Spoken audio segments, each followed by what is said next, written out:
Hello everyone, welcome back to my channel. Hope you are doing fine. पहले मैंने discuss किया हुआ है कुछ इम्पॉर्टेंट क्वेश्चंस BPCG 171 के. होप आपने देखा होगा. तो आज यूनिट 9 का मैं एक इम्पॉर्टेंट क्वेश्चन डिस्कस करूँगी जो एग्ज़ाम में आया है. और कुछ इसकी इम्पॉर्टेंट इसमें कुछ टर्म्स भी हैं, वो भी पूछे जाते हैं, बैक क्वेश्चंस में भी गिवन है, तो थोड़ा वो भी मैं जल्दी जल्दी क्लियर कर दूँगी आपको. क्वेश्चन जो लास्ट ईयर एग्जाम्स में पूछे गए हैं वो पियाजे थियरी से है. एक क्वेश्चन मैंने यहाँ लिखा है, explain Piaget's theory of cognitive development. ये क्वेश्चन आया था. तो इसके अंदर स्टेजेस हैं कुछ जो आपको लिखने हैं. तो लेट्स बिगिन. स्टेज 1 आता है, उसके अंदर स्टेज 1 में है सेंसरी मोटर स्टेज. ये फर्स्ट स्टेज है सेंसरी मोटर स्टेज. ये 0 to 2 ईयर्स के बीच में होता है. 0 मतलब बर्थ से लेके 2 ईयर्स तक होता है सेंसरी मोटर स्टेज. इसमें हमें बेसिकली ये कॉन्सेप्ट जो क्वेश्चन है कॉग्निटिव डेवलपमेंट के बारे में है. तो पहले कॉग्निटिव डेवलपमेंट क्या होता है तो ये क्लियर रहना चाहिए कि क्या है. कॉग्निटिव है intellectual activity, thinking, reasoning, remembering, ये सारी चीज़ें जो होती हैं वो कॉग्निशन के अंदर आता है. कॉग्निटिव डेवलपमेंट के अंदर आता है कि इंटेलेक्चुअल एक्टिविटी कब कैसे डेवलप हो रही है, थिंकिंग कैसे डेवलप हो रहा है, रीजनिंग, जो भी हमारी रिमेंबरिंग कैपेसिटी है, वो ये सारी चीज़ें कॉग्निटिव डेवलपमेंट के अंदर आता है. तो पहला स्टेज जो है सेंसरी मोटर स्टेज, इसके अंदर जो है कॉग्निटिव डेवलपमेंट कैसे होता है. जो इन्फेंट होता है, बेबी बहुत छोटा होता है, बर्थ से लेकर के 2 ईयर्स तक वो अपने सेंसेस से सीखता है. ओके. तो जो सेंसरी मोटर स्टेज है वो फर्दर डिवाइड किया गया है 6 पार्ट में. पहला है रिफ्लेक्सेस. 0 to 1 मंथ्स के अंदर आता है. इसके अंदर जो भी इनबॉर्न उनके अंदर पहले से ही होता है, जैसे सकिंग, तो बच्चा पैदा होते ही अपना सक करना उसको आता होता है. तो ये उसके अंदर कॉग्निटिव डेवलपमेंट है, पहले से ही अपने इनबॉर्न कैपेसिटी है उसके अंदर. ओके.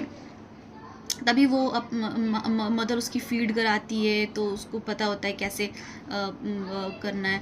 और सेकेंडली अपना अंगूठा चूसता है वो. तो बच्चों को कोई सिखाता नहीं है कि अंगूठा चूसो, वो खुद अब उसके अंदर ये इनबॉर्न होता है. ओके. सेकंड है प्राइमरी सर्कुलर रिएक्शन.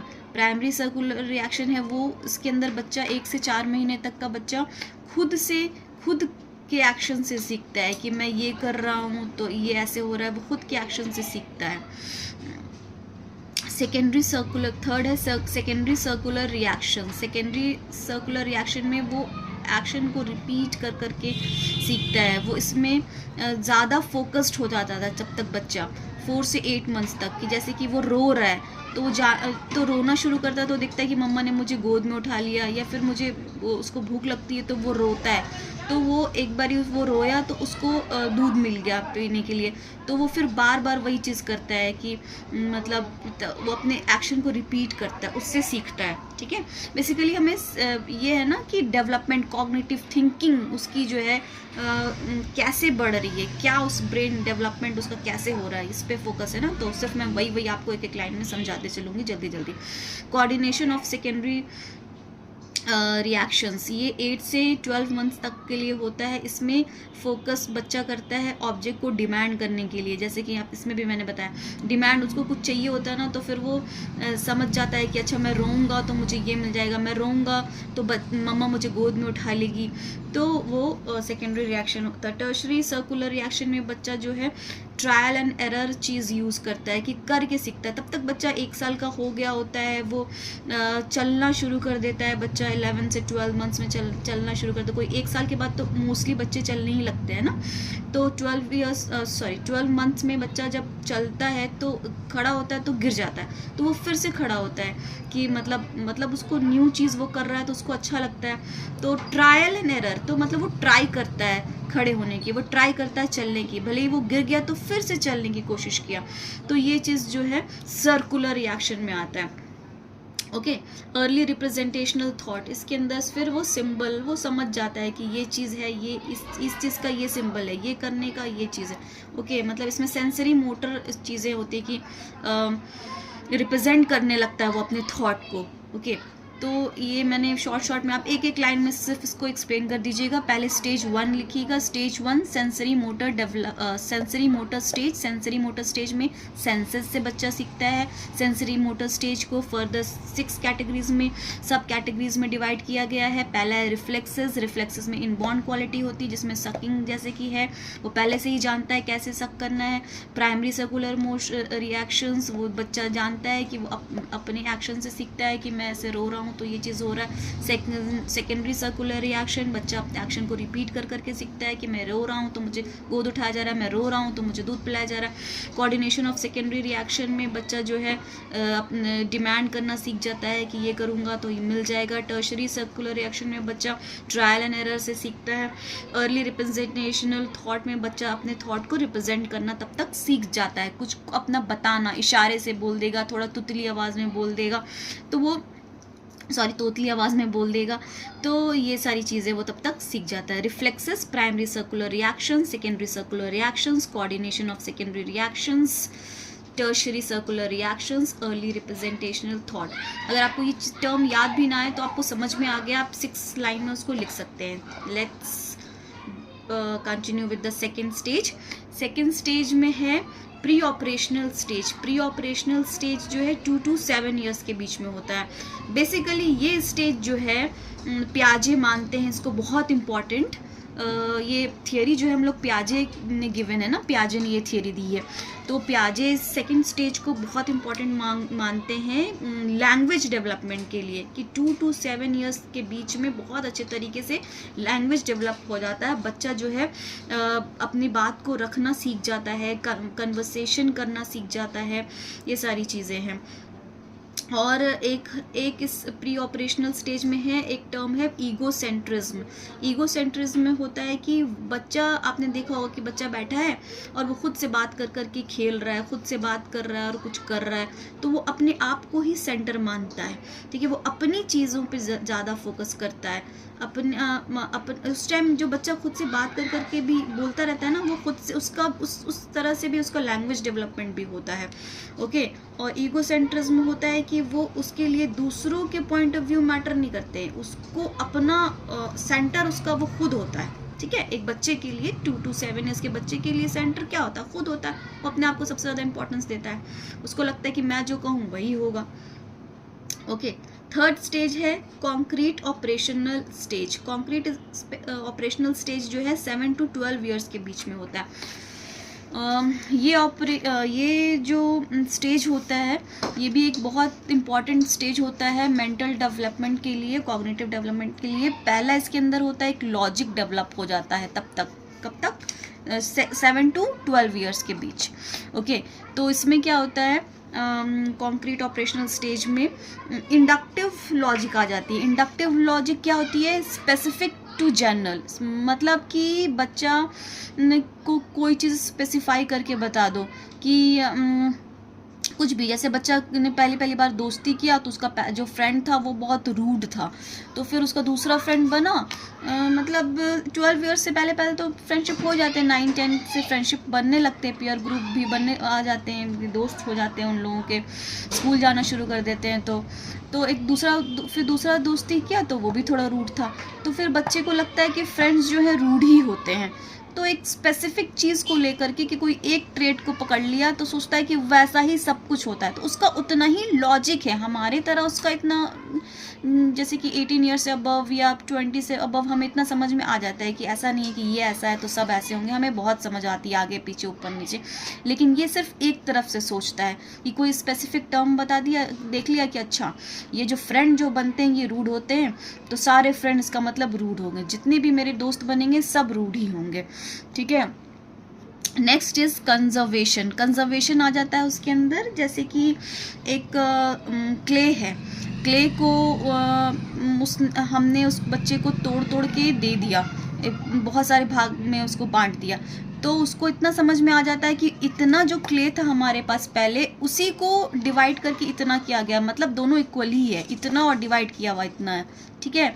जैसे कि एक पानी ले लिया ग्लास में और उसको बड़े में डाल दिया तो वो कम दिखाई देने लगता है, तो ऐसा नहीं, उसको समझ में आ जाता है कि क्वांटिटी इतनी ही थी क्ले की, उसी को इसने इतने जगह पे उसका पार्ट पार्ट बना के डाल दिया है तो इक्वल है, तो उसको कंजर्वेशन कहते हैं। रिवर्सिबिलिटी, रिवर्सिबिलिटी क्या होती है कि 7 to 8 ईयर्स के एज में कंजर्वेशन आ गया, उसके बाद उसको समझ में आता है। जैसे कि जो क्ले का मैंने आपको बताया एग्जाम्पल, तो क्ले को जो पतला रॉड बना दिया गया, फॉर एग्जाम्पल कि क्ले लिया, उसको पतला रॉड बना दिया, उसको जो है पीसेस में बांट दिया, तो उसको समझ में आ गया कि ये क्ले ये वही क्ले है, सेम अमाउंट है। अब हम वापस से उसको मोल्ड करके इकट्ठा करके उसको वापस से सेम क्ले तो हर तरह से मोल्ड किया जा सकता है ना, तो उसको जो हमने डिवाइड किया था उसको वापस से हमने इकट्ठा कर दिया, सेम वापस से उसको सिंगल बॉल में बना दिया, तो उसको समझ में आ गया कि अच्छा वही चीज़ को बना दिया गया, तो ये रिवर्सिबिलिटी होती है। यहाँ पे गिवन है bye 7 or 8 years of age children develop conservation of substance if a ball of clay is taken and roll it into a long thin rod or even split it into 10 little pieces, the child knows that there is still the same amount of clay and he will know that if you rolled it back into a single ball it would look quite the same as it did, a feature known as reversibility। ठीक है, समझ में आ गया कि वो समझ जाता है कि उन्हीं टुकड़ों को इकट्ठा करके वापस से क्ले बना दिया गया, तो मतलब अमाउंट जो है सेम ही है। ठीक है, रिवर्सिबिलिटी ये होती है।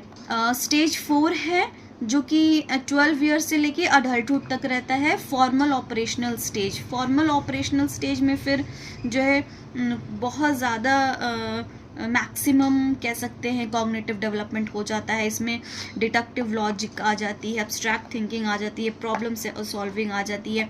डिडक्टिव लॉजिक क्या है, जैसे कि मैंने इंडक्टिव बताया था। इंडक्टिव में क्या था, स्पेसिफिक टू जनरल, कि एक स्पेसिफिक चीज़ को देख करके मान लेता है कि सारा चीज़ ऐसा ही होता है। ओके, तो उसी तरह से डिडक्टिव रीजनिंग क्या होता है, ये जनरल टू स्पेसिफिक होता है। जैसे कि हम किसी बच्चे को समझा देंगे कि सारी कैट का टेल होता है, तो इस स्नो नाम की कैट रहेगी तो वो ऑटोमेटिकली समझ जाएगा कि हाँ उसका भी टेल होगा, सारी कैट की मूछें होती हैं तो उसका भी मूछ होगा। मतलब उसको एक जनरल बात बता दी गई तो वो स्पेसिफिक भी वो अपने आप से फाइंड आउट कर सकता है। उसके अंदर इतना लॉजिक डेवलपमेंट हो गया होता है इस स्टेज तक आते आते 12 ईयर्स के बाद। ओके, अब्स्ट्रैक्ट थिंकिंग आ जाती है कि ऐसा नहीं है कि पहले जो प्रीवियस चीज़ें हैं उसी को वो मान ले, वो खुद से करके देखता है, उसके आउटकम्स को समझता है, इसके बाद उसके कॉन्सिक्वेंसेस क्या होंगे उसको समझता है। ठीक है, ऐसा नहीं कि पहले इसकी प्रीवियस एक्सपीरियंस के ऊपर रिलाई नहीं करता। उसके अंदर एब्स्ट्रैक्ट थिंकिंग जब तक डेवलप हो जाती है 12 ईयर्स के बाद, अडल्टहुड तक की बात कर रहे हैं ना हम, तो तब तक ये सारी चीज़ें आ जाती हैं। प्रॉब्लम सॉल्विंग अप्रोच आ जाता है कि कोई भी प्रॉब्लम है, पहले तो एक बच्चा डिपेंड करता है पेरेंट्स के ऊपर कि हाँ मम्मी ये चीज़ को सॉल्व करेगी, लेकिन तब पापा करेंगे, तो तब तक अडल्टहुड तक ये सारी चीज़ें प्रॉब्लम सॉल्विंग टेक्निक भी आ जाती है। ठीक है, इसको मैं शॉर्ट में फिर से थोड़ा रिवाइज करा देती हूँ। स्टेजेस ऑफ कॉग्निटिव डेवलपमेंट पूछेगा तो हम क्या लिखना है, sensory motor stage. Sensory motor stage में 6 जो है फर्दर सब कैटेगरी है वो लिख देंगे।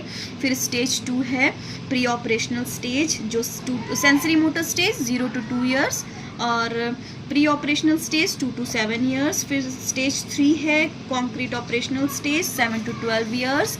Then formal operational stage 12 to adulthood. Okay, तो ये था हमारा पियाजे का कॉग्निटिव डेवलपमेंट। ठीक है, और पियाजे ने ही कुछ टर्म्स दिए हैं, उसको मैं शॉर्ट में जल्दी से आपको समझा देती हूँ। स्कीमास जो है एक पर्टिकुलर नॉलेज है जिसमें हमको समझ सकते हैं, कैटेगरीज ऑफ नॉलेज है कि जिसमें हम समझ सकते हैं, इतना ही हमारा कैपेसिटी है। ठीक है, अडैप्शन है कि जो हर लिविंग बीइंग जो है अडैप्ट करता है, उसके अंदर पहले से ही इसकी चीज़ें होती हैं कि जिसके लिए कोई अलग से दिमाग की ज़रूरत नहीं है, अलग से कुछ नर्वस सिस्टम की ज़रूरत नहीं है। कि जैसे कि हम हैं यहाँ पे बहुत गर्मी है तो गर्मी में भी हम रह रहे हैं, कुछ दिन के बाद ठंड पड़ेगी तो ऑटोमेटिकली बच्चा ठंड में भी रहने लगता है, तो हम अडैप्ट करते जाते हैं उस चीज़ों को, अलग से उसके लिए कुछ दिमाग की ज़रूरत नहीं होती है ना। क्योंकि इंडिया ऐसी जगह है, जैसे पर्टिकुलर मान लिया फॉर एग्जांपल बिहार, इसमें गर्मी भी बहुत ज़्यादा है, ठंड भी बहुत ज़्यादा है, तो बच्चा देख रहा है, अडाप्ट कर रहा है उस चीज़ को शुरू से। एसिमुलेशन क्या होता है कि एसिमुलेशन जो ब्रेन है हमारा, जो हमारा स्कीमा है, उसके अंदर कोई भी न्यू इन्फॉर्मेशन आती है तो उसको हम एसिमुलेशन कहते हैं। जो हम पहले से ही जो हमारे स्कीमा है उसके अंदर कोई न्यू इन्फॉर्मेशन आता है उसको एसिमुलेशन कहते हैं। एकोमोडेशन क्या होता है? एकोमोडेशन जो है पहले से जो हमारी एग्जिस्टिंग स्कीमा है उसके अंदर न्यू इन्फॉर्मेशन को जब आती है तो उसको हम ऑल्टर करते हैं उसको कि ये होना चाहिए, ये नहीं होना चाहिए, उसको अपने हिसाब से हम ऑल्टर करते हैं। इक्विलिब्रेशन क्या है? इक्विलिब्रेशन जो है बैलेंस कर पाना एसिमुलेशन और एकोमोडेशन के बीच। जल्दी से मैंने समझा दिया, एक्चुअली बहुत कुछ है। More knowledgeable others, more knowledgeable others जो है वाइगोत्स्की ने दिया था, ठीक है। वाइगोत्स्की जो है एक रशियन साइकोलॉजिस्ट हैं, इन्होंने भी कॉग्निटिव डेवलपमेंट दी है पियाजे की तरह। इनकी कॉग्निटिव डेवलपमेंट थियोरी को सोशियो कल्चर थियोरी कहते हैं। तो ये जो चीज़ें ना पूछता है कि MKO क्या है, ZPD क्या है, स्कैफोल्डिंग क्या है, तो ये मैं आपको बता देती हूँ। MKO का फुल फॉर्म है मोर नॉलेजेबल अदर्स। तो बहुत ईजिली आपको समझ में आ जाएगा कि जिसको हमसे ज़्यादा नॉलेज है, जिसको हमसे ज़्यादा बेटर एक्सपर्टाइज है, तो वो हमें सिखा सकता है, ठीक है। तो उसको बोलते हैं मोर नॉलेजेबल अदर्स। तो ज़रूरी नहीं है कि मोर नॉलेजेबल अदर्स जो है कोई पर्सन ही हो, वो कोई कंप्यूटर भी हो सकता है, ठीक है। Zone of proximal development ZPD क्या होता है कि ये डिफरेंस होता है। मोर नॉलेजेबल अदर्स समझ में आ गया? ये डिफरेंस होता है, किसके बीच में डिफरेंस होता है कि हर एक की कैपेसिटी होती है कि उसको इतना वो समझ सकता है, बिना किसी की हेल्प के भी हम कुछ खुद से भी तो सीख सकते हैं। और फिर हमें ज़रूरत होती है कि मोर नॉलेजेबल अदर्स की, वो हमें सिखाता है कुछ। तो दोनों के बीच का जो डिफरेंस होता है ना, उसको बोलते हैं जोन ऑफ प्रॉक्सिमल डेवलपमेंट। समझ आया? मैं एक बार फिर से समझा देती हूँ। जैसे कि मोर नॉलेजेबल अदर्स क्या होता है? जिसको हमसे ज़्यादा नॉलेज है, जिसको हमसे ज़्यादा एक्सपर्टाइज है, कोई किसी भी फील्ड में हो सकता है। ये सिर्फ ऐसा नहीं कि पढ़ाई लिखाई में, कोई चीज़ आर्ट है, म्यूज़िक है, साइकिल ही चलाना क्यों ना हो। मुझे साइकिल चलाने नहीं आता है, किसी और को साइकिल चलाने आता है, तो वो बंदा मेरे लिए मोर नॉलेजेबल अदर में आएगा, ठीक है। तो और जोन ऑफ प्रॉक्सिमल डेवलपमेंट क्या है कि जो मुझे पहले से आता था कि मैं साइकिल पे बैठी, मैं थोड़ा बहुत हैंडल पकड़ लिया, पैडल पे पैर मार लिया, मगर मैं बैलेंस नहीं कर पा रही हूँ, तो ये चीज़ मुझे पहले से आता है ना, ध्यान से समझिएगा, ये चीज़ मुझे पहले से आता है। तो ये क्या हो गया? प्रेजेंट लेवल ऑफ डेवलपमेंट हो गया कि मेरा इतना मेरे अंदर है, कॉग्निटिव डेवलप मेरा इतना हुआ है कि मुझे एटलीस्ट साइकिल पे बैठना आ रहा है, पैडल पे चलाना आ रहा है, हैंडल को पकड़ना आ रहा है, किसी भी दूसरे असिस्टेंस के बिना ही, किसी के हेल्प के बिना ही इतना मुझे पहले से ही आ रहा है। फिर मैंने क्या किया कि मैंने अपने भाई से हेल्प ली कि मुझे थोड़ा सा सिखा दो ना, तो वो मेरे लिए मोर नॉलेजेबल अदर है, तो उसने मुझे सिखाया साइकिल चलाना। तो दोनों के बीच का जो डिफरेंस है ना, उसको जोन ऑफ प्रॉक्सिमल डेवलपमेंट कहते हैं। कि जो गैप है, जितना मेरे अंदर कमी थी, जिसकी वजह से मैं उतना मेरा कॉग्निशन डेवलपमेंट नहीं हुआ था, जिसकी वजह से मैं साइकिल चलाना नहीं सीख पाई, किसी ने मुझे, नो नॉलेजेबल पर्सन ने मुझे बताया कि आप ये करो तो आप बैलेंस कर पाओगी, है ना। तो ये होता है zone of proximal development. Third है स्कैफोल्डिंग। स्कैफोल्डिंग क्या है? एक्चुअली आपको दिख नहीं रहा होगा। स्कैफोल्डिंग क्या है? स्कैफोल्डिंग वाइगोत्स्की ने ये टर्म दिया था। इसमें क्या होता है कि मोर नॉलेजेबल जो पर्सन होता है, उसने कोई जो हमें न्यू स्किल सिखाई, कॉन्सेप्ट सिखाया, उसके बाद जितनी ज़रूरत थी उसके बाद वहाँ से वो चीज़ ले लिया गया। फॉर एग्जांपल, मैं आपको एग्जांपल से ज़्यादा क्लियर हो जाएगा। स्कैफोल्डिंग जैसे कि वो मुझे साइकिल सिखा रहा है, बैलेंस करना सिखाया, तो उसने देखा कि ये अब साइकिल चलाने लगी, इसको बैलेंस करना आ गया, तो फिर क्या किया उसने? अपना हाथ छोड़ दिया। पहले उसने मेरा सीट पकड़ा हुआ था, मेरी हैंडल पकड़ी हुई थी मोर नॉलेजेबल पर्सन ने। तो मैं सीख रही थी, सीखते सीखते उसको लगा कि उसको बैलेंस करना आ गया, तो उसने जो है साइकिल छोड़ दिया, तो मैं चलाने लगी। तो वो बस मुझे उतनी ही देर की ज़रूरत थी। स्कैफोल्डिंग उतनी ही देर की ज़रूरत थी, स्कैफोल्डिंग उतनी ही देर का चाहिए था कि उसको बैलेंस करना आ जाए। जब आ ही गया तो फिर वो क्यों आगे तक चलेगा मेरे साथ? उसने छोड़ दिया, फिर मैंने खुद से साइकिल चला लिया, ठीक है, क्लियर है, उसको स्कैफोल्डिंग कहते हैं। यहाँ पे लिखा है Vygotsky use this term to describe social and instructional support provided by MKO to, देखिए वो MKO ही प्रोवाइड करता है स्कैफोल्डिंग, है ना, to students to learn new concept and skill. किसी भी न्यू स्टूडेंट को न्यू कॉन्सेप्ट या न्यू स्किल सिखाने के लिए जो है कोई भी इंस्ट्रक्शनल सपोर्ट प्रोवाइड करता है। Once the skill is learn by student, जब स्टूडेंट ने स्किल लर्न कर लिया, the instruction support is withdrawn, जो सपोर्ट हमने दिया था वो हमने वापस ले लिया। इसी चीज को बोलते हैं scaffolding. Okay, hope it is clear to you. अब इतना ही आज के लिए, कल एग्जाम है, मैं कोशिश करूंगी 1-2 वीडियोस और बनाऊं। Thank you.